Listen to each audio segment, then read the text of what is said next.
Bueno, esta clase va a tocar dos puntos importantes y vamos a hacer una especie de miscelánea con respecto a las osteomielitis subagudas. Solamente vamos a mostrar un slide por cada uno de ellos. Pero los temas más importantes a dictar hoy día se va a tratar sobre osteomielitis y sobre artritis séptica, ¿no? Vamos a empezar con la osteomielitis. La osteomielitis es la inflamación del hueso causada por un proceso infeccioso, ¿no? Sea este bacteriana, por hongos, por parásitos o por micobacterias. El día de mañana me parece que hay la clase sobre osteomielitis causada por micobacterias. Eh, y no la vamos a tocar hoy día. La osteomielitis puede afectar a uno de 5.000 niños, a uno de 1.000 recién nacidos, esa es la prevalencia que tenemos, y es más frecuente en lactantes y menores de 5 años, donde ocurre el 50% de los casos. Más frecuente también son los varones con respecto a las mujeres, en 3 a 1. Los estafilococo aureus es el agente causal en la mayoría de los casos, un 75 a un 80% de los casos es causado por el estafilococo aureus y es más frecuente en los huesos largos, principalmente en los del miembro inferior. Eh, con respecto a la etiología, vamos a ver que en el grupo de las osteomielitis y en las artritis séptica, cuando hablemos de etiología, se va a ver casi grupos similares, o sea, los slides prácticamente se repiten. Dentro de la etiología, que lo vamos a detallar después más detenidamente, está el Staphylococcus aureus, en el 75-80% de los casos. En forma general, el estreptococo del grupo B, en el 10% de los casos, también el Haemophilus influenzae, las pseudomonas, la salmonela, la brucela, la tuberculosis y los hongos. Y en algunos casos, en estos gérmenes que hemos hablado, se encuentran en algunos grupos, como vamos a ver un cuadrito donde vamos a explicar en qué grupos generalmente se pueden encontrar estos gérmenes. La osteomielitis puede ser clasificada según su patogenia, según la etiología y según su evolución también. Dentro de la patogenia, la osteomielitis puede ser hematógena aguda, es decir, que la infección parte de un foco y por medio de la sangre llega hasta el hueso.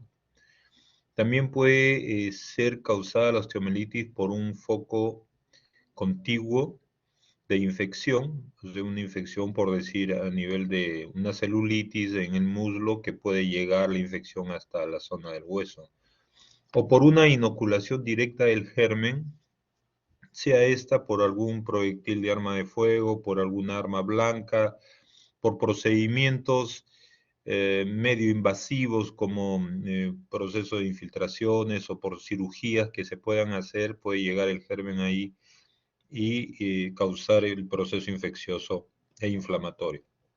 Según la etiología, la osteomielitis puede ser piógena y no piógena, o sea, productora de pus y las que no producen pus. Y según la evolución, estas mismas osteomielitis principalmente la hematógena, se puede dividir en aguda si es que hacemos el diagnóstico antes de los 15 días, en su aguda si lo hacemos entre los 15 y 20 días, y crónica si el diagnóstico es por encima de los 20 días. Sin embargo, es la misma osteomielitis como se van a dar cuenta después en el transcurso de la clase. Eh, Y dentro de las osteomielitis crónicas, aquellas que son producto de infecciones por algunos dispositivos internos, Cierne y Mader han clasificado a estas osteomielitis de 4 tipos, ¿no? La causada por la medular, que la clasificada como medular, que es aquella que se produce como causal mm, de un dispositivo colocado intramedularmente, ¿no? O sea, estas son las que se presentan en las osteomielitis por clavos endomedulares. Puede también ser superficial, aquella en donde el implante solo ha tocado la parte superficial y ha producido un proceso infeccioso. Puede ser también localizada si es que hay un fragmento de cortical completo, o puede ser difusa si es que afecta un gran espacio, un gran parte del hueso, ¿no? Una gran parte del hueso. La osteomielitis hematógena, que es la que vamos a hablar principalmente aquí, es el tipo más frecuente de infección ósea. Es más frecuente en niños, ya hemos dicho, menores de 5 años. Los gérmenes llegan por vía hematógena y forman focos primarios principalmente en la metáfisis. Vamos a ver la fisiopatología después en un cuadro. La etiología depende de la edad, pero ya hemos dicho que la mayor parte de los casos son Staphylococcus aureus, la mayor cantidad de porcentaje es de Staphylococcus aureus, y que hay factores importantes para que se desencadene esta situación como malnutrición, inmunodepresión o enfermedad crónica. ¿Qué es lo que ocurre? Normalmente en los niños, vamos a hablar de los huesitos de los niños, eh, en la parte de la zona metafisiaria existen los capilares metafisiarios que tienen características de ramas terminales. Pueden ocurrir que estos capilares tienen una dirección muy tortuosa y que también se hacen presentes ciertas dilataciones, lo que origina que haya un remanso en la corriente sanguínea, como los remansos que ocurren en los ríos, donde normalmente en el caudal los peces no se ubican, sino se ubican en los ríos. Las bacterias también hacen lo mismo, llegan a este lugar por algún problema que ha ocurrido a distancia y aprovechan que hay un remanso de la corriente para ubicarse en esta zona y posteriormente producir la patología. También se ha visto que hay una disminución de la fagocitosis a este nivel y que hay con frecuencia neoformación ósea constante y que también es un factor para eso. ¿Qué ocurre con el germen una vez que ha llegado al hueso? Inicialmente las bacterias se van a fijar en la superficie ósea y va a ocurrir lo que se llama colonización primaria y posteriormente cuando ya las bacterias crecen se forma esta biocapa y ya se hace mayor crecimiento bacteriano en el lugar, ¿no? Esto nos va a diferenciar estos dos tipos de situaciones en dos grupos principales de las mismas bacterias, ¿no? Entonces, ¿qué es lo que ocurre? Estas bacterias que se fijan, que están fijas a la superficie ósea, tienen características especiales, a pesar de que es del mismo grupo bacteriano, a aquellas que se encuentran en la parte de mayor crecimiento, en parte externa, pudiéramos decirle. Entonces, estas bacterias que se encuentran en la superficie del hueso tienen una modificación fenotípica y su estado de inactividad energética las hace más resistentes a los antibióticos. Estas bacterias no se reproducen rápidamente, tienen una actividad energética lenta y por eso que los antibióticos cuando llegan a esta zona no las afectan mucho. En cambio, aquellas bacterias que se encuentran en la parte externa, que es la población planctónica, tienen un estado metabólico más activo, se reproducen más activamente y por lo tanto sí pueden ser, el antibiótico sí las puede afectar y puede destruirlas. Esta razón de tener dos poblaciones, a pesar de ser la misma bacteria, nos hace que y una población que es muy difícil de combatir con antibióticos, nos hace decir que la osteomielitis en realidad es un problema serio para el traumatólogo, ¿no? Es quizás el talón de Aquiles de muchos de los traumatólogos. Nosotros tenemos mucho temor en que se produzca una infección ósea porque el antibiótico muchas veces, a pesar de ser de última generación, no logra erradicar el proceso. ¿Qué es lo que ha ocurrido posteriormente que se ha ubicado la bacteria? Se produce un absceso en la zona de la metáfisis. Aquí vemos el hueso de un niño, vemos la epífisis, la parte ósea, la zona cartilaginosa que vendría a ser esta de celeste, y en la zona metafisiarias estos vasos tortuosos que tienen remanso y que permiten que las bacterias se localicen ahí y hagan una especie de nido, por decirlo de esa manera. Se produce un absceso metafisiario. Evidentemente que aquí hay contenido bacteriano y también de células propias del individuo que tratan de mantener, de controlar la infección. Este contenido que se produce trata de escapar de esta zona, por lo tanto, se producen conductos, fístulas intraóseas que llegan hasta la zona del periósteo y quieren atravesarlo para salir al exterior, porque esta pus no puede quedarse aquí. Al llegar a la zona del periósteo, como los niños tienen un periósteo sumamente grueso, no lo pueden perforar y comienzan a disecar el periósteo de tal manera que se forma un absceso subperióstico, como lo dice acá, ¿no? Del absceso metafisiario se produce un absceso subperióstico, va disecando y de tal manera que se van haciéndose al final lugares óseos que no tienen circulación porque quedan aislados, como este pedazo de hueso que quedó aislado, y a esto le llamamos secuestro. Este pedazo de hueso que quedó aislado ya no le llega circulación y muere, y hace que empeore la situación de la infección. Por otro lado, el hecho de producirse un absceso por debajo del periósteo hace que el periósteo, que también en los niños es formador de hueso, reaccione de tal manera que forma hueso tratando de controlar el proceso, y a esta situación nosotros le llamamos involucro. El involucro es neoformación ósea, ¿no? Bueno, finalmente la pus penetra el periósteo y sale hacia las partes blandas y puede producirse un absceso en los tejidos blandos y posteriormente perfora la piel saliendo al exterior, lo que sí ya se conoce como fístula. Entonces, miren todo el proceso que ocurre en la osteomelitis, ¿no?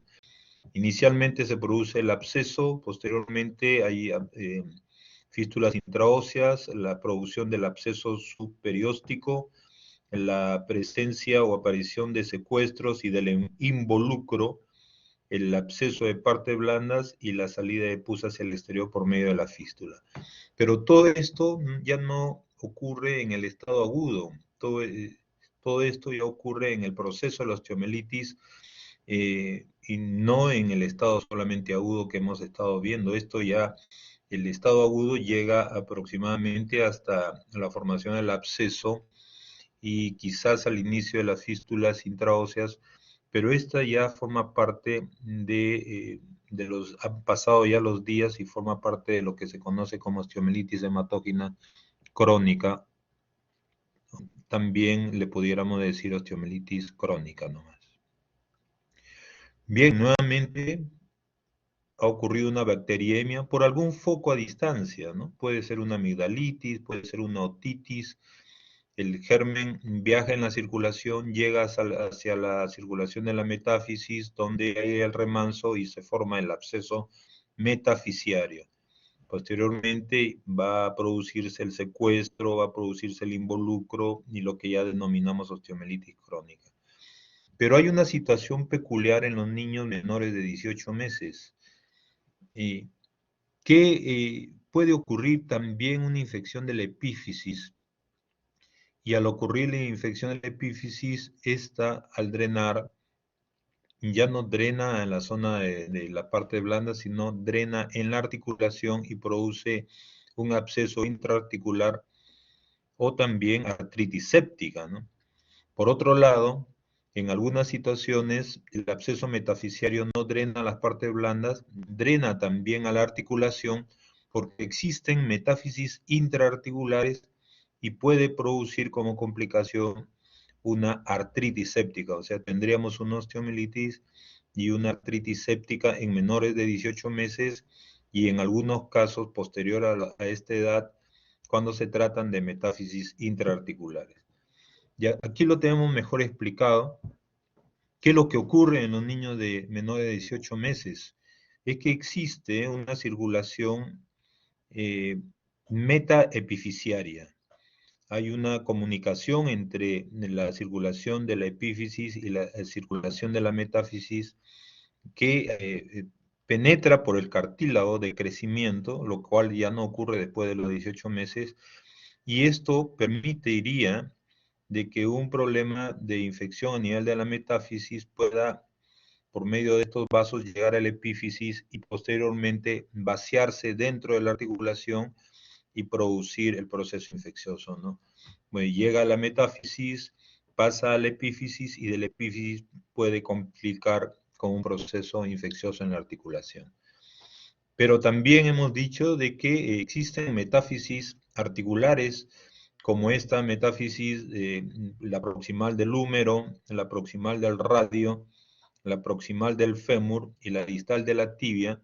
Y como ven en el esquema, normalmente en las epífisis, la cápsula llega hasta aquí, solamente abarca la epífisis, pero en estos casos que hemos dicho, puede ocurrir que la cápsula se inserte un poco más hacia la zona metafisiaria, de tal manera que el absceso no drena hacia las partes blandas, sino que al producirse la fístula drena hacia la cavidad articular, contaminándola y produciendo lo que se conoce como absceso intraarticular o artritis séptica, ¿no?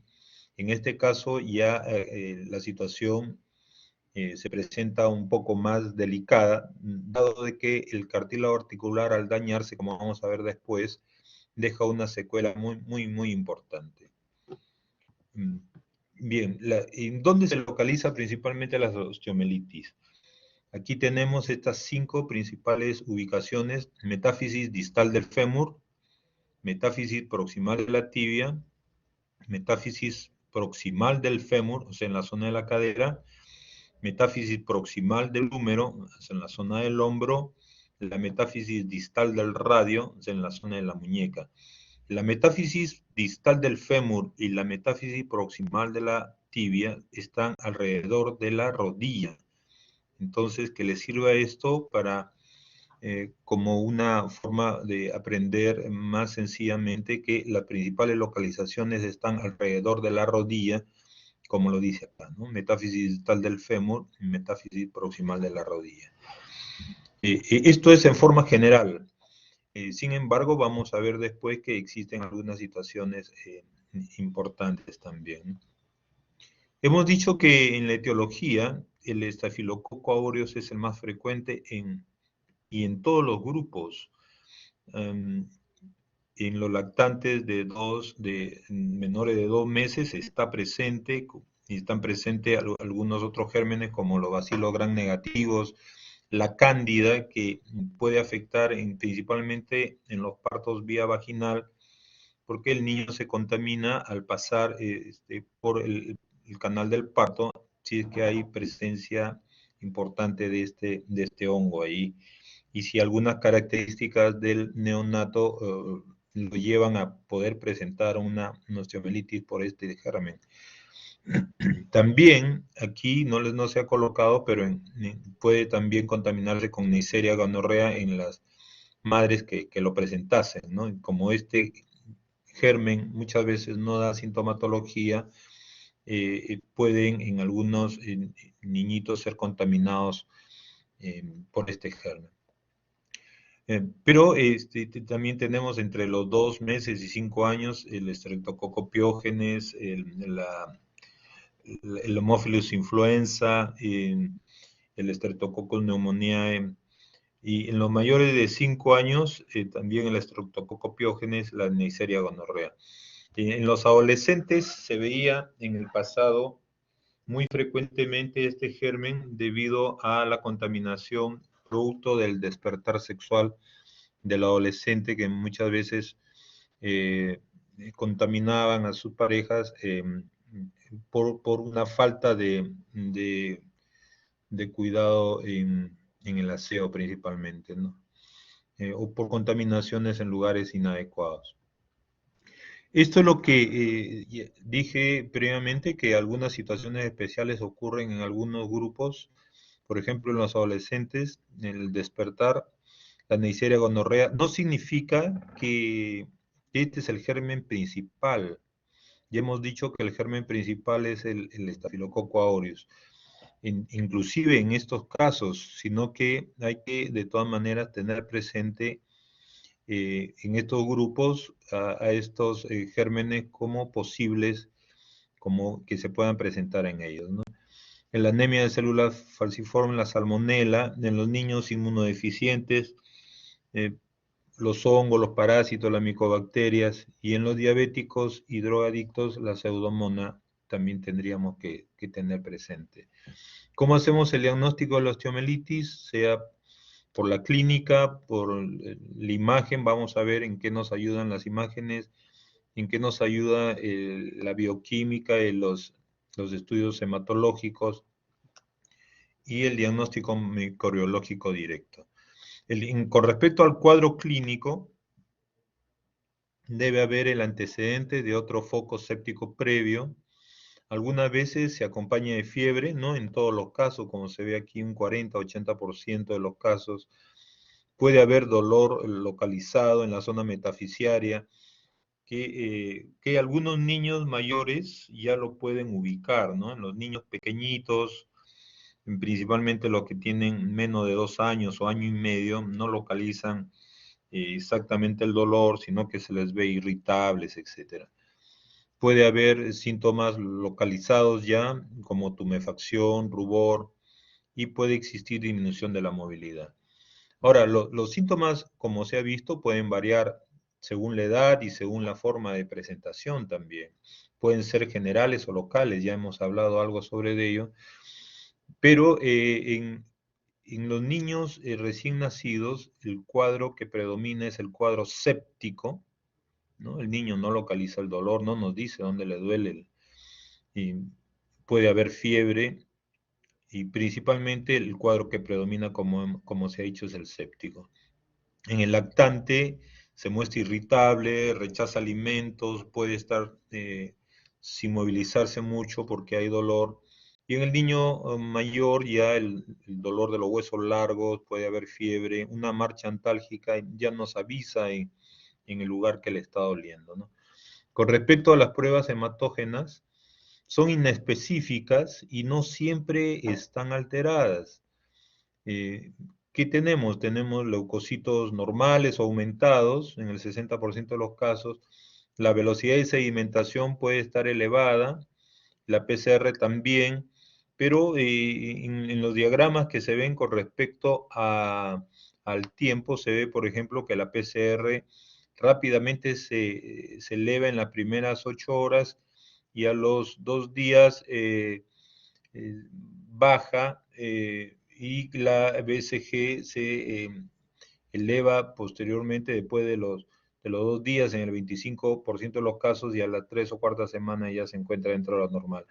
Entonces, no son específicas estas pruebas y nos sirven solamente como un criterio más de diagnóstico.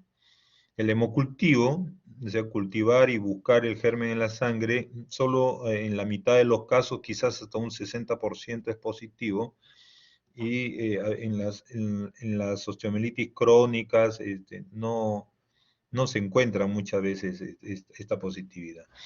La punción y aspiración del lugar donde se está produciendo la pus nos puede llegar hasta un 70% de positivo, siempre haciéndolo de forma muy aséptica, ¿no? Y la mejor prueba que tenemos para ubicar el germen también y hacer el diagnóstico es la biopsia ósea. que nos da el 90% de cultivos positivos. Esto se hace por medio de un procedimiento quirúrgico. Vamos a ver un video que nos pueda mostrar cómo se obtiene esto. Nos permite hacer el diagnóstico de la enfermedad y también nos permite llegar inclusive hasta el cultivo del germen con su antibiograma. No es bueno, no sirven el cultivo de las fístulas, esto lo hemos venido repitiendo muchas veces y probablemente a veces se olvidan y nos llaman a hacer interconsultas cuando los internos han hecho el cultivo de las fístulas y no tiene sentido hacerlo porque ya se contamina por la flora que existe normalmente en la piel y muchas veces esta contamina el trayecto fistuloso, entonces el exudado de las fístulas, la pus que se obtiene a través de las fístulas, no me sirven para hacer el estudio del agente causal. Con respecto a las imágenes, la radiografía simple en la primera semana nos muestra solo tumefacción de partes blandas. En la segunda, después de la segunda semana ya pueden haber cambios óseos. Quizás pudiera verse con una buena radiografía la elevación del periósteo, lo cual nos está diciendo de que hay un absceso subperióstico, pero este es muy difícil de evaluar. En otras palabras, la radiografía simple en las 2 primeras semanas, que es donde está la situación aguda, no nos ayuda mayormente, ¿no? Y ya a partir de la segunda semana puede haber destrucción ósea cortical, pero a partir de la tercera semana, que ya vendría a ser la osteomielitis crónica, ya se puede encontrar osteolisis, secuestros, involucros y esclerosis, dependiendo del tiempo que ha pasado, ¿no? Aquí en los esquemas, como se ve, aquí hay un hueso que ha quedado flotando, se ve un halo negro alrededor de una mancha blanca, lo cual nos muestra que este pedazo de hueso ha quedado en el aire y eso es un secuestro. Ha quedado en el aire es un decir, ¿no? Realmente ha quedado flotando dentro de esta cantidad de pus. Y se ve que el periósteo se ha engordado, se ha engrosado y esto vendría a ser el involucro. Hay zonas de osteolisis, estas zonas pálidas, pero también hay zonas escleróticas, que es lo que nos dice aquí que podemos encontrar, ¿no? Aquí vemos la destrucción de esta falange producto de un proceso infeccioso a este nivel, ¿no? ¿Qué nos dice la ecografía? La ecografía nos puede mostrar inflamación de los tejidos blandos, lo cual es inespecífico hasta en el tercer día. Puede también ubicar un poco la elevación del periósteo. De lo que estamos hablando es de con su colección, o sea, del absceso subperióstico, y puede ubicar si que existe una erosión en la cortical, pero en realidad la ecografía no nos ayuda mucho como se ve aquí. La gamografía ósea sí es muy sensible. Las primeras 48 horas no puede decir que la gamografía no está normal, como se ve aquí, existe una captación mayor en el lado izquierdo si el paciente está de frente, pero esta mancha tampoco es específica porque se puede encontrar en contusiones, se pueden encontrar en tumoraciones, procesos inflamatorios de ese nivel, entonces tampoco es específica. Tiene una sensibilidad del 90%, o sea, rápidamente nos puede decir que hay una gamografía positiva, pero no tiene especificidad. Ahora, la tomografía no tiene una utilidad muy limitada en agudas porque no hay destrucción ósea, pero ya en las crónicas sí nos podemos ver de qué se trata de evaluar cuánto se ha dañado. Entonces sí vamos a tener necesidad de tomar una tomografía como se ve en estos casos, ¿no? En estos dos, aquí casi totalmente destruido el radio por proceso infeccioso. La resonancia magnética tiene un uso, también nos ayuda y nos ayuda muchísimo mejor que las radiografías, principalmente para evaluar el daño que pueda ya tener el hueso y también las partes blandas, ¿no? En algunos radiólogos entrenados puede haber una especificidad alta de un 75 a un 96%, pero es también sensible, pero de todas maneras nos da un indicio del proceso infeccioso, principalmente en aquellas osteomelitis que son profundas, ¿no? Es que están muy ocultas, por ejemplo, las vertebrales o las pélvicas, ¿no? Y tanto la tomografía como la resonancia nos pueden revelar edema, daño medular, reacción periostal, destrucción cortical, y evidentemente que es muchísimo, da ya signos muchísimo más rápido que la radiografía, ¿no? Acá vemos la radiografía de un niño, se nota el cartílago de crecimiento tibial aquí, y la radiografía no tiene hallazgos, y sin embargo la resonancia nos habla sobre un pequeño derrame a nivel de la articulación del tobillo, o sea, tibia astragalina, que es esta mancha blanca, con estas manchas blancas que hay atrás, que nos está diciendo el proceso inflamatorio a nivel de las partes blandas, de la parte posterior, de la parte anterior, de la zona del talón, aquí vemos en la parte posterior. Y bueno, aquí existe otro caso también que nos está mostrando el proceso ya inflamatorio a nivel del peroné, que nos está induciendo al diagnóstico de un proceso infeccioso del hueso, ¿no? Y bueno, con respecto ya a los criterios diagnósticos, tenemos que estos puntos, el aspirado purulento, el cultivo bacteriano positivo en sangre o hueso, la presencia de síntomas y signos clásicos de la osteomelitis y los cambios radiológicos típicos de la osteomelitis, que como hemos visto, esto ya se ve en situaciones de cronicidad. Se requiere 2 de estos criterios para el diagnóstico. Este es un algoritmo diagnóstico que muchas veces puenteamos, ¿no? Tenemos el diagnóstico clínico, manifestaciones clínicas y radiografía simple. Si tenemos la certeza con esto de que es positivo, empezamos con el tratamiento. Si no, hacemos gamografía. Si es negativa la gamografía, hacemos tomografía o resonancia. Y si todavía sigue siendo negativa, vamos a la biopsia. Muchas veces se pasa de las manifestaciones clínicas directamente hacia la biopsia para evitar la demora en la realización de estos exámenes que todavía en nuestros medios, a pesar que ya se hacen con más frecuencia, de todas maneras se necesita algunos días para su realización. En cuanto al diagnóstico microbiano, tenemos las 3 opciones que hemos hablado, pero que ya sabemos que lo más importante es el cultivo de la biopsia, como se ha visto, ¿no? Y con respecto al tratamiento, tenemos las medidas generales y las específicas. Hay que administrar líquidos intravenosos, dar antipiréticos, analgésicos, si hay dolor, una dieta rica en proteínas, porque hay consumo importante de proteínas en los procesos infecciosos. Y con respecto a las cuestiones ya específicas, el drenaje quirúrgico, la inmovilización y los antibióticos por mes o mes y medio, como se van a ver en los siguientes esquemas. Este es un tratamiento de tipo empírico, o sea, ¿qué es lo que hacemos cuando encontramos la sospecha de que se trata de un problema de una osteomelitis? Bueno, en primer lugar, tenemos que obtener las muestras para los estudios correspondientes, y una vez que obtenemos las muestras, y no vamos a esperar hasta que venga el resultado, porque a veces demora 3 días o a veces 4 días, y lo que se hace es empezar con antibióticos sabiendo que el germen causal principalmente es el Staphylococcus aureus. Para eso se da oxacilina o cloxacilina. Acá en el slide dice cloxacilina.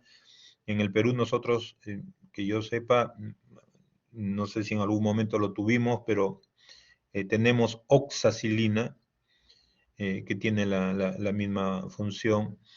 Y en casi todos los grupos etarios lo damos, ¿no? Aquí tenemos oxacilina, oxacilina, oxacilina en todos, porque sabemos que es el germen que con cierta frecuencia se presenta, ¿no? Como hemos dicho, en el 75 a un 80% de los casos.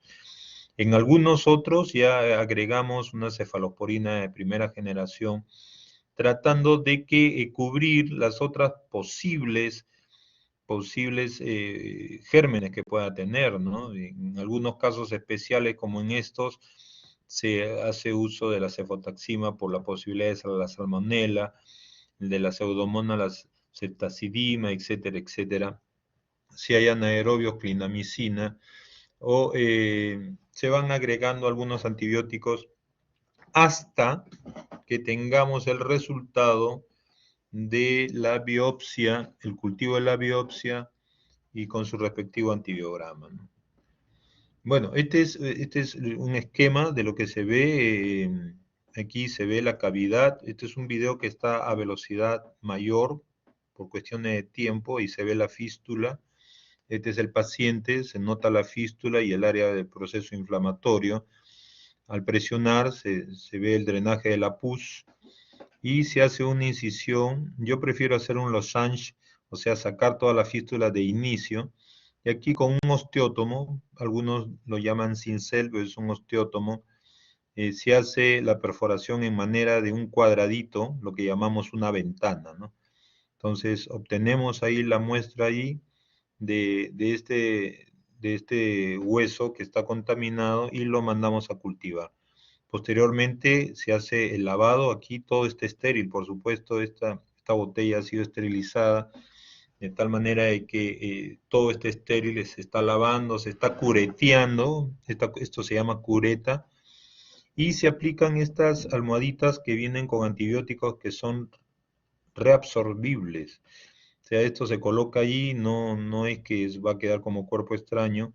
Acá está retirando la fístula al final, yo prefiero hacerla al comienzo para que no contamine después. Eh, y se está dejando un dren Penrose y se procede a la sutura y también a colocar un vendaje, ¿no? Porque generalmente son niños que se van a movilizar y es preferible inmovilizarlos. El diagnóstico diferencial se puede hacer con la artritis séptica, con la celulitis, con la tromboflebitis, como tumores. Se van a dar cuenta seguramente en la clase del doctor Salier que algunas imágenes que parecen tumores pueden ser osteomelitis o al revés, ¿no? Que parecen imágenes de osteomelitis son tumores. En fracturas por estrés, fiebre reumática, artritis reumatoidea, leucemia, infarto óseo, perostosis cortical. Estas son las complicaciones tempranas. Ya hemos hablado sobre la artritis séptica y en qué situaciones ocurre. La artritis séptica ya hemos dicho que puede ocurrir como complicación en menores de 18 meses y en aquellos donde existen epífisis, metáfisis intraarticulares. La embolia séptica, la endocarditis bacteriana, meningitis y la tardías, la osteomelitis crónica, bueno, es parte del proceso, ¿no? Muy pocas veces, a veces encontramos una osteomelitis en su estado agudo. Ya la mayor parte de las veces la vemos ya como crónica, pero la hemos tenido en cuenta muchas veces la posibilidad de esto y en el pasado en 2 o 3 de los grupos de práctica que tuve en el Carrión hicimos justo en la época en que ellos rotaron diagnósticos de osteomelitis agudas que fueron manejadas principalmente con los pediatras, pero que el diagnóstico se hizo en el episodio agudo, no llegamos a la cronicidad. Estas fracturas, deformidades óseas, alteraciones de crecimiento, se ha asociado a la osteomelitis con carcinoma, pero en pocos de los casos no nos vamos a referir a eso. Y vamos a hablar algo sobre las formas especiales que les dije, que son casos sin síntomas agudos aparentes, el estado general del paciente es bueno, puede ocurrir en jóvenes, y que es el absceso de Brody, la osteomelitis esclerosante de Garré y la osteomelitis albuminosa de Ollier. Un slide para cada uno para que sea más fácil estudiarlo. Este absceso de Brody, como se ve aquí, no ha hecho una mayor destrucción ósea, parece como si se tratase de un quiste muy suavecito. Está atribuida, como se dijo, a gérmenes de baja virulencia. El estafilococo aureus es el causante del 50% de los casos. Nuevamente, el estafilococo aureus ocurre, como se ha dicho también, en metáfisis de huesos largos, principalmente en los miembros inferiores. La clínica es un dolor que es intermitente. A ver, hay periodos en los cuales le molesta, hay periodos en los cuales no. Generalmente de evolución nocturna. Vemos las imágenes radiográficas y pudiéramos ver algo parecido. No confundir el absceso de Brody con lo que nosotros conocemos como dolores de crecimiento que algunas veces tenemos la posibilidad de ver en los niños. No hay una clase sobre eso, pero a veces llegan niños pequeños con dolores óseos en los cuales no se demuestra nada y son catalogados como dolores de crecimiento. El diagnóstico diferencial son como tumores óseos y el tratamiento es curetaje y antibióticos. Con respecto a la osteomielitis esclerosante de Garré, acá se ve un caso en la zona del peroné. Vean cómo se ve todo esclerótico, irregular en el peroné. También por gérmenes de baja virulencia, una condensación difusa, ¿no? Como se ve aquí, toda esta zona. Y el dolor es muy parecido, es un dolor neurálgico, rebelde, nocturno. En este caso, como hay estas imágenes, hay que diferenciarlo en la enfermedad de Payet. Y el tratamiento es la exéresis o hacer perforaciones múltiples para descomprimir y que no moleste mucho, ¿no? Y con respecto a la osteoperiostitis albuminosa de Ollier, que es un absceso subperióstico, pero en la calota, ¿no? En el cráneo. Nosotros, los traumatólogos, no tenemos mucha frecuencia de ver esto, porque generalmente la patología de la cabeza la ve el neurocirujano, pero tenemos que nombrarla acá. Son paredes engrosadas, el contenido es amarillo filante, la clínica es mínima, es un bulto, es un chinchón, se puede decir, y el tratamiento es el curetaje y el antibiótico. Bueno, hasta aquí lo referente a las osteomelitis. Vamos a continuar con artritis séptica, que esta sí, algo ya se dijo en la clase de emergencias traumatológicas. Esto es una de las 5 emergencias traumatológicas que que tenemos en el transcurso de nuestra actividad laboral. El traumatólogo tiene esencialmente 5 emergencias. Uno, que son las fracturas de pelvis por el hecho de que esto que ocurre en pacientes politraumatizados. En esos casos el tratamiento es multidisciplinario, pero puede llevar a la muerte y hay que muchas veces estabilizar la pelvis. No nos metemos en el manejo en forma general porque pueden haber rupturas de órganos internos y todo, pero con respecto al hueso sí tenemos que asumir la fijación del mismo cuando es necesario. La otra emergencia es el síndrome compartimental. Importante, hay médicos que han tenido problemas legales por no haber hecho el diagnóstico de síndrome compartimental, que muchas veces puede terminar en una amputación del miembro. La siguiente son las luxaciones, principalmente de rodilla, que hay que tenerle miedo a cualquier luxación de rodilla, en general a todas ellas, pero a la de rodilla siempre hay que tenerle mucho temor.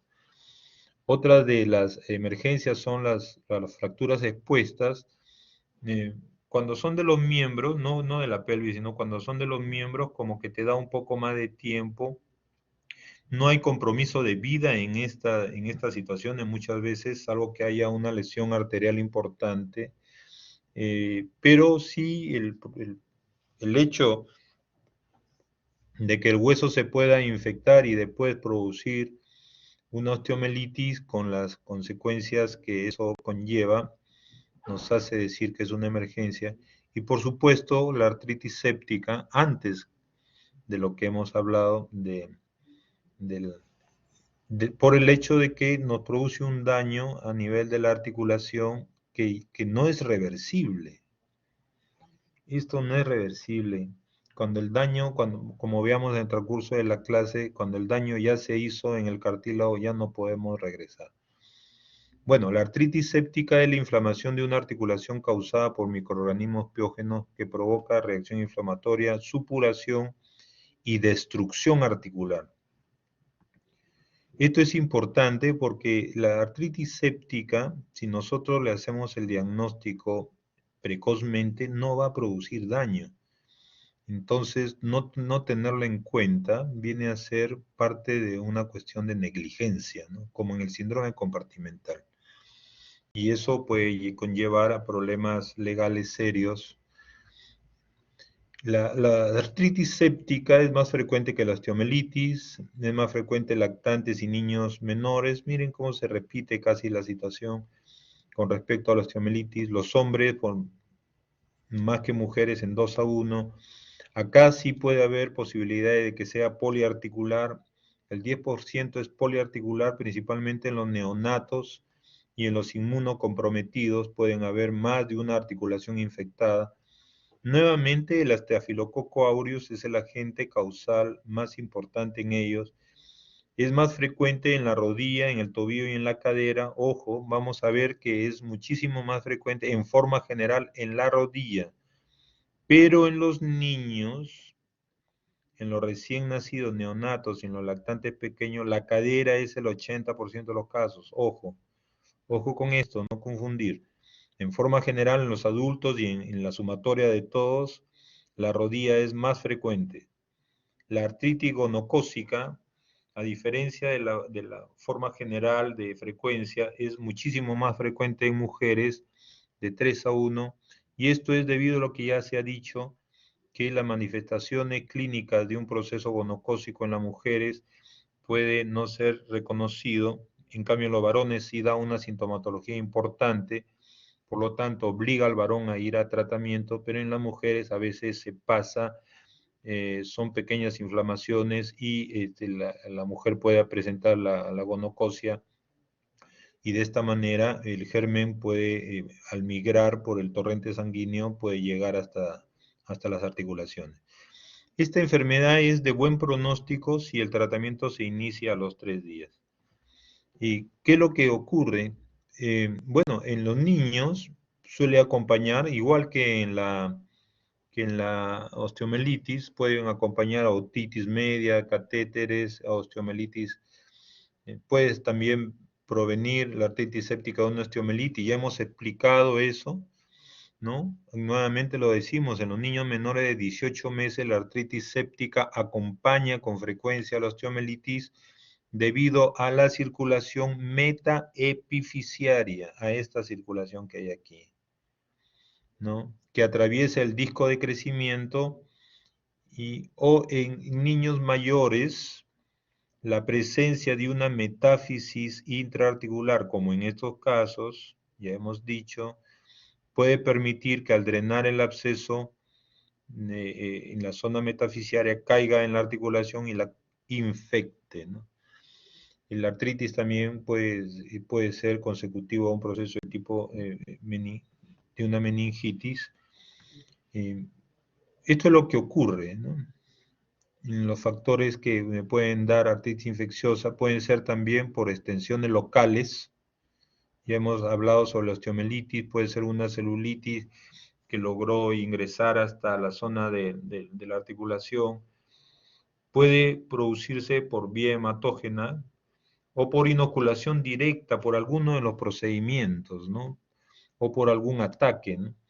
Puede ser, bueno, quizás un puño que golpeó un diente, contamina la articulación metacarpofalángica, puede ser una infiltración que no se hizo adecuadamente y contaminó la articulación, algunos procedimientos que se hacen en las articulaciones que pueden llevar, o una arma blanca que ha llegado a la articulación y la ha contaminado. Pero ¿qué es lo que ocurre? Entonces, las bacterias están en la articulación, va a haber una respuesta inflamatoria, o sea, el organismo va a producir un mayor fluido sinovial, va a haber edema y definitivamente que el germen al crecer y, y los elementos que tratan de neutralizar, como son nuestros propios glóbulos blancos, al pelear contra ellos, van a liberar enzimas proteolíticas. como hay un aumento del líquido, esto va a haber un aumento de la presión intraarticular, y estas dos condiciones, el aumento de la presión intraarticular y la liberación de estas enzimas proteolíticas, van a destruir el cartílago. Entonces, miren lo que tenemos aquí. Tengo que el aumento de las enzimas proteolíticas y el aumento del contenido articular son los que me van a destruir el cartílago. No solo no el hecho de tener las bacterias en sí, sino el proceso de producción o de la liberación de estas enzimas cuando nuestro sistema trata de matar a las bacterias. Entonces, como vamos a ver después, el tratamiento va a ser realmente simple. Bien, esto es lo que ocurre. Las bacterias han llegado a la zona articular, se producen unas pequeñas erosiones a nivel del cartílago con algunas fisuritas. El cartílago se ha destruido totalmente y la articulación está totalmente destruida. ¿En qué situaciones puede ocurrir esto? En disminución de la defensa del huésped, como en enfermedades neoplásicas. Los neonatos y los ancianos también tienen disminución de las defensas, al igual que los pacientes que presentan enfermedades crónicas o que sufren de alcoholismo o que están en tratamiento con inmunosupresores. También puede ocurrir por penetración directa, ya lo hemos dicho, algunos de los procedimientos, artrocentesis, artroscopías, por heridas cortantes, o puede ser también por la tendencia a enfermedades articulares previas, como la artritis reumatoidea, o los traumas articulares. Y las localizaciones, en forma general, la rodilla en el 40-50% de los casos, la cadera en esta proporción, tobillo, el codo, el hombro y la muñeca, pero hemos dicho, lo volvemos a repetir, que en los niños pequeños y neonatos la cadera es el 80% de los casos. Nuevamente se repite el slide de la osteomelitis, ¿no? Lactantes, el estafilococo aureus en todos los grupos.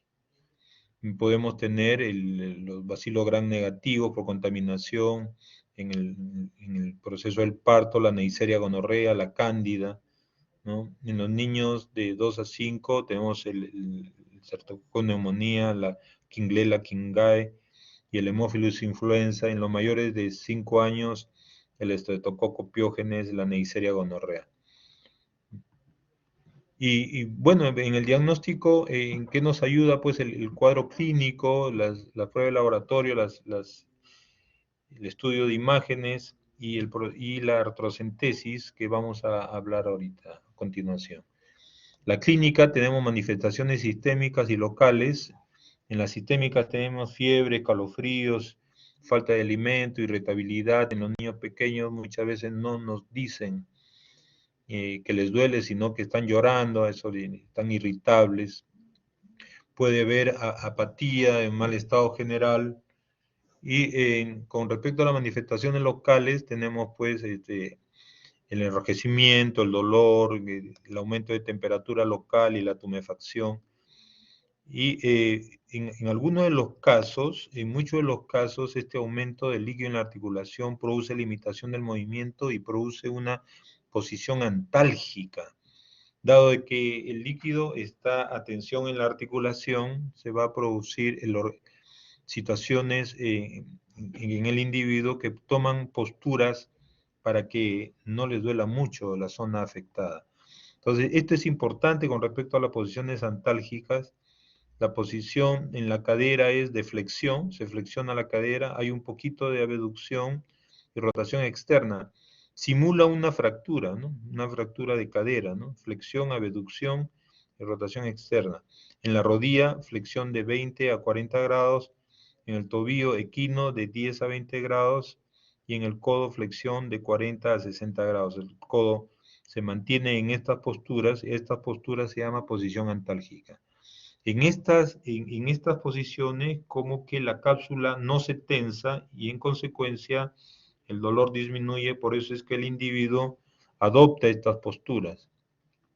Y hemos dicho que en el periodo neonatal y en los primeros años las manifestaciones de tipo séptico predominan sobre las manifestaciones locales, o sea, hay fiebre y hay un proceso séptico en el niño, ¿no? En los niñitos mayores y en los adultos ya las manifestaciones locales, ¿no? El eritema, el dolor, etcétera, predominan en el cuadro clínico. En la prueba de laboratorio tenemos algo similar a como hemos visto en la osteomelitis. Puede haber un aumento de leucocitos con desviación en el 60% de los casos, con desviación izquierda. La velocidad de sedimentación puede estar aumentada. El hemocultivo solamente en el 50-60% de los casos. La PCR puede estar elevada al 98% en las primeras 8 horas, máximo hasta las 48 horas se ve esta elevación. La radiografía simple, el estudio por imágenes, estos son signos sucesivos. Ojo con lo que estoy diciendo, los signos son sucesivos. Primero podríamos apreciar edema periarticular. Posteriormente, si se trata de, principalmente en la cadera, vemos aumento del espacio articular, ¿no? Y esto es porque hay un derrame lógico, hay bacterias, pus en la zona de la articulación está hinchada y se ve como que el espacio articular aumenta. Esto puede llevar a la cadera a luxarse. Hay disminución del espacio articular, condrolisis, ya este es un estado superior, ya dejó de ser agudo aquí, ya se ha producido daño en el cartílago y cada vez se van notando irregularidades en el contorno articular y destrucción articular progresiva, como se ve acá, ¿no? La cabeza femoral está totalmente destruida. También ha afectado la zona del acetábulo, ¿no? Y eso es lo que vemos, ¿no? Los signos radiológicos son tardíos, no nos sirven para hacer diagnóstico. A partir del 14º día, una vez dañado el cartílago, este no se regenera. Ojo con ello, no es que puedo yo dejar pasar el diagnóstico de una artritis séptica porque si no, tengo un problema serio. Y aquí se ve, ¿no? Aquí se ve la disminución del espacio articular a pesar de que ya se ha dado antibiótico, el proceso continúa. 4 meses después ya hay una erosión, ya la articulación es casi imperceptible, aquí no hay cartílago, ¿no? Aquí se debe notar separado porque el cartílago no nos da imagen, ¿no? Cuando nosotros vemos la cabeza femoral y la vemos paralela al acetábulo y decimos hay un espacio ahí articular, en realidad el espacio es mínimo. Lo que ocurre es que en ese espacio está tanto, por una parte, el cartílago del acetábulo y por otra parte está el cartílago de la cabeza femoral. Por eso es que lo vemos separado. Por eso es que la rodilla las vemos con ese espacio, ¿no? Porque el cartílago no se ve en las imágenes radiográficas. 8 meses después, en este mismo paciente, la destrucción total de la articulación, ¿no? Aquí hay una destrucción total de la articulación con todos los problemas que eso conlleva, ¿no? La ecografía sí nos puede ayudar, no es específica, nos dice que hay líquido en la articulación, nada más, pero no tiene especificidad, ¿no? Tiene una alta sensibilidad, pero no es específica. Detecta derrames articulares profundos, por ejemplo, aquí en la cadera, que está rodeada de una cuestión muscular importante, de un grupo muscular importante, con el cual no nos permite volar. En la rodilla fácilmente nosotros hacemos la rodilla, en el hombro muchas veces, en el codo, en las muñecas o en los tobillos, que son articulaciones más accesibles. No es indispensable la ecografía para saber que hay aumento de volumen en la articulación, lógicamente. Los estudios gamagráficos no nos ayudan, es muy sensible pero poco específico. Es útil en articulaciones profundas, por decir, las acroiliacas, qué sé yo, es un poco difícil que dé una artritis séptica ahí, pero bueno, pudiera hacerse necesario, ¿no? La gammagrafía, junto con la tomografía y la resonancia, deben reservarse para casos especiales o de difícil diagnóstico, articulación sacroiliaca, púbica, esternoclavicular, manubrio esternal, ¿no? Pero la prueba más importante es la artrocentesis, que es un procedimiento muy simple, ¿no? Siempre hay que hacerlo con mucha asepsia, porque pudiéramos, en lugar de hacerle bien a la articulación, hacerle daño, ¿no? Si es que llevamos el germen de la piel hacia adentro. Acuérdense que en la piel siempre hay gérmenes. Previamente tenemos que hacer una asepsia importante, ¿no? Aquí, por ejemplo, se ve manchado de marroncito, que es la iodopovidona. La piel es en realidad clara, pero se ha pintado con iodopovidona un espacio no solamente donde va a poner la aguja, sino un espacio amplio para poder manipular adecuadamente, ¿no? Una vez que obtenemos este líquido, que aquí sale claramente purulento, ¿no? Puede ser cremoso, puede estar de este color medio marrón, puede a veces salir un poco de cremoso con un poquito de sangre porque se ha entreverado con un poco de sangre. Inmediatamente tenemos que mandar a cultivar este líquido para que localicemos, ubiquemos, identifiquemos el germen y podríamos darle un antibiótico ya teniendo la especificidad del germen, ¿no? Bueno, estas son las características del líquido. Normalmente es claro, si es séptico es turbio, los leucocitos son menores de 20, pero si es séptico son mayores de 50.000. Existe una tremenda diferencia en cuanto a las características normales del líquido articular con respecto al líquido séptico, ¿no? La glucosa está disminuida, las proteínas son altas y la formación del coágulo es pobre, ¿no? ¿Y cuáles son los criterios diagnósticos? Bueno, la fiebre, el edema articular, el dolor a la movilización, las posiciones antálgicas, ¿no? Manifestaciones sistémicas presentes, no hay otra patología. Y podemos hacer una prueba terapéutica, o sea, damos antibióticos y obtenemos buena respuesta, decimos entonces estamos en buen camino. Sin embargo, la forma más adecuada de dar el diagnóstico es la artrocentesis, ¿no? Y con eso rápidamente tenemos la posibilidad del diagnóstico en un 100%, salvo la ubicación del germen, ¿no? La identificación del germen. El diagnóstico en la artritis séptica debe hacerse precozmente para establecer rápidamente el tratamiento y evitar el daño articular.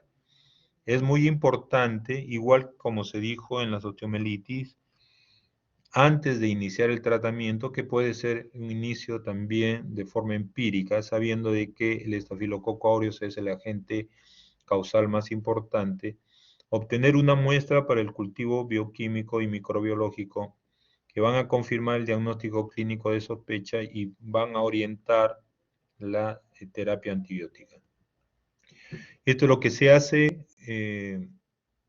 cuando tenemos estos problemas, damos un tratamiento antibiótico similar a lo que se dijo en la osteomelitis, en forma parenteral, o sea, el paciente estando hospitalizado 2 semanas y posteriormente 4 semanas más por vía oral en casa.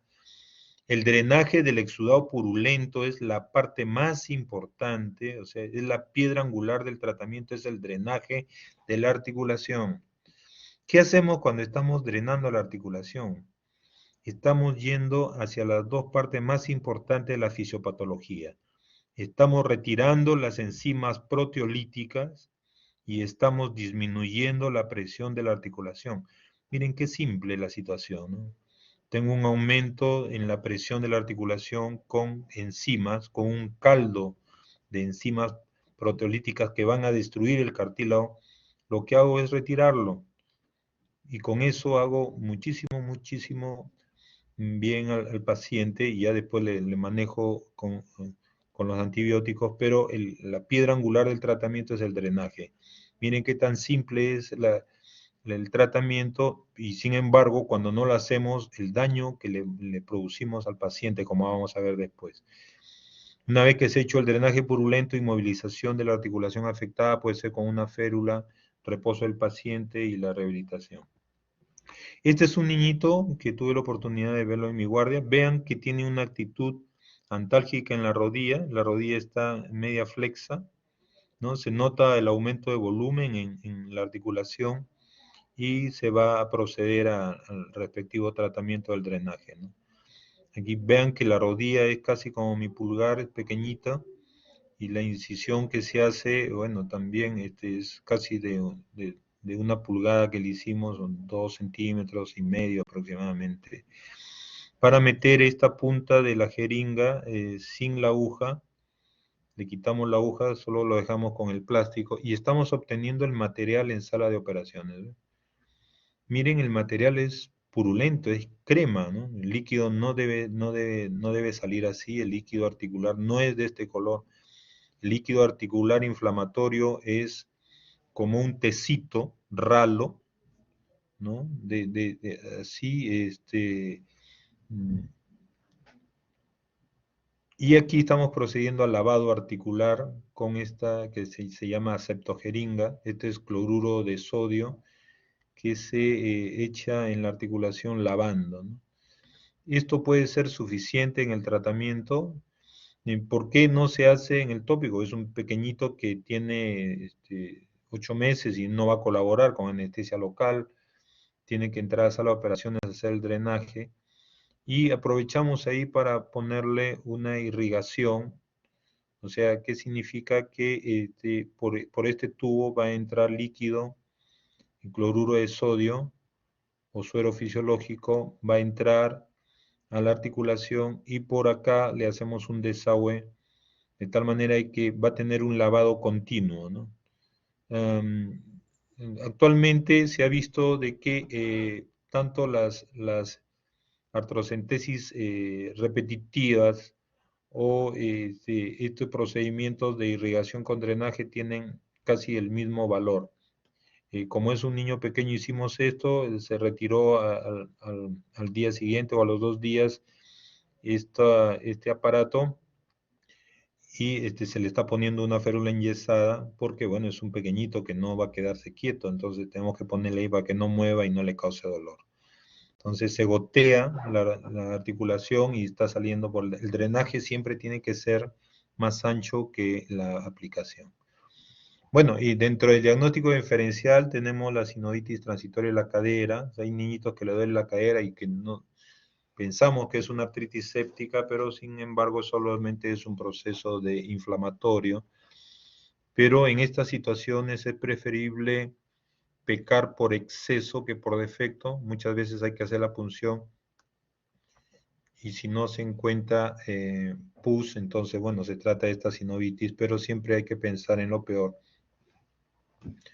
Descartar principalmente lo peor y ya como final del diagnóstico ponerle pues sinovitis transitoria si no se encuentra patología infecciosa. Y estas otras sinovitis hemorrágica, osteomielitis aguda, celulitis, enfermedad reumática en niños pequeñitos, artritis por cristales, etc. Y dentro de las complicaciones está la lesión del disco de crecimiento en algunos niños cuando les afecta a pequeñitos, acortamiento del miembro, artrosis, rigidez articular, anquilosis. Y para cadera tenemos luxación, necrosis abacular, cosa magna y anquilosis. Y dentro de los factores de mal pronóstico es el retardo en el inicio del tratamiento mayor de 5 días. Miren los pocos días que tenemos para hacer el diagnóstico y para empezar un tratamiento, ¿eh? No es que aquí te lo voy a hacer mañana ni pasado, no, aquí tiene que hacerse muy agresivo en el tratamiento para que no haya secuelas posteriores. Que tenga el niño menor de 1 año también es factor de mal pronóstico. Si hay infecciones múltiples, en este caso cadera, hombro, si hay una osteomelitis, además, si hay compromiso de más de 4 articulaciones, ya en el caso de los neonatos, que puede ser poliarticular, si hay inmunodepresión o estado nutricional inadecuado, ¿no? Y estos son pacientes ya adultos. Esta es una paciente que estaba en el hospital, tenía 5 años ya de que no caminaba, estaba postradita ella, y la cantidad de pus que le sale por la cadera Esto ya es una secuela de artritis séptica que mantuvo un foco infeccioso por una sobreagregado, un germen sobreagregado y que siempre producía drenaje, porque inclusive se ve la fístula acá. Se vio de que la cadera estaba infectada, no podríamos ponerle ningún aparato, pero hicimos una cirugía a nivel de la zona del trocánter, y le pusimos un fijador externo y la hicimos caminar. Esta joven ya está gestando actualmente, va a tener ya su bebito y le ha ido muy bien. Y esta niñita que se fue operada hace como 10 o 12 años, que también ya tiene su vida hecha, tiene su niño también, y que tenía una secuela de la artritis séptica con una anquilosis de la cadera en flexión. Miren la cadera cómo está. Esta no es una posición que ella lo adopta, es una posición obligada. La cadera anquilosada en flexión. Imagínense lo difícil que debe ser para ella caminar porque no puede poner la cadera en extensión normal. La cadera está en flexión, se van a ver después. Aquí se hace la prueba de Thomas, como ustedes ya deben seguramente conocer. La prueba de Thomas se flexiona la cadera contralateral y se ve la actitud de la cadera que se está examinando, en este caso la derecha, y se ve que el Thomas es 70 grados, o sea, esta cadera está rígida a 70 grados. No es que la estemos levantando, sino por eso es que ella tiene esta posición, esta postura. No puede estirar la cadera. Es una niña de 15 años, no podemos hacerle mayormente, colocarle ni prótesis, y muy jovencita, encima el riesgo de, de que se pueda infectar porque el germen pudiera estar ahí en forma atenuada y puede reactivarse. Y estas son las imágenes que tenemos en el momento de la operación. Y la cadera es esta, también totalmente el daño. Bajo anestesia no existe movimiento articular, la movilidad es en bloque y teníamos dos opciones que ya habíamos calculado. Entrar a la cadera y liberarla para ponerla en una mejor posición, ¿no? Cortar aquí, cortar acá, ponerla en mejor posición porque estaba muy flexa, quitarle la rotación, todo lo que se veía en este de acá, rotación. La rodilla inclusive tampoco se estiraba totalmente, y había rotación interna de la cadera, eh, o hacerle una osteotomía por debajo de la zona trocantérica. En este esquema lo planificamos así y se hizo esta segunda opción que nos pareció más simple, menos complicada, porque era muy peligrosa esta situación. Y aquí le estamos colocando un fijador externo y ya la pierna, en la cadera, ya está un poco más estiradita, ya no está flexionada. De todas maneras, cuando se hace este procedimiento o cuando se hace artrodesis de cadera, lo que se tiene que hacer es dejar la cadera un poquito en flexión, no se le pone totalmente estirado, para que después ella pueda sentarse, ¿no? Como se ve en el otro caso, ¿no? En el otro caso, la joven que se puede sentar aquí, a pesar de que la cadera está fija, ella puede sentarse, pero se chorrea un poquito, como dicen, ¿no? Se sienta como los jóvenes, no con la zona glútea hasta el fondo, sino como que se chorrea, ¿no? La zona glútea está un poquito en la zona anterior de la silla, y, pero al menos puede sentarse, ¿no? Y estas son las imágenes posteriores, el preoperatorio, la comparación entre las dos situaciones. Aquí está con su fijador externo, esto es lo que se hizo la osteotomía, que nos permitió abrir la cadera, quitarle un poco de flexión, etcétera. Y aquí ya está la curación, ya no tiene los clavos. Bueno, el foco de la zona de la cadera no la tocamos siquiera. Y estas son las imágenes, cómo llega al consultorio. Miren lo difícil que es para ella caminar. Es un poco complicado caminar para ella. Y la forma como después de la cirugía ella obtiene el resultado, ¿no? Entonces, pero la cadera está fija, ojo. ¿Cómo se sienta? Chorreadita, ¿no? Se chorrea un poquito ahí, pero se logra sentar, ¿no? Ella ya tiene una hijita de 2 años, me parece. Em, el último video no lo tengo. Siempre quedo en ponerlo, pero a veces tengo que buscarlo porque no sé dónde está. Bueno, eh, ha cambiado sustancialmente su calidad de vida, ¿no? Bien, si tienen alguna pregunta,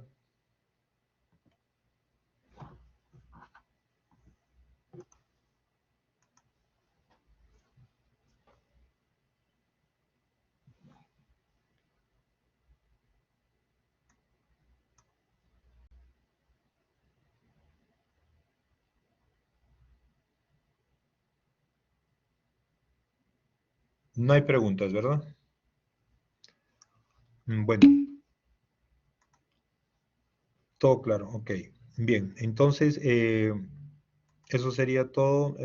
Estudien, las preguntas que se toman sobre esta clase son específicamente lo que se les dice. Bien, no descuidar de hacer el diagnóstico cuando ustedes ya sean internos o cuando sean serumistas de un problema como de este tipo, ¿no? Principalmente sobre la artritis séptica. Bien, hasta pronto.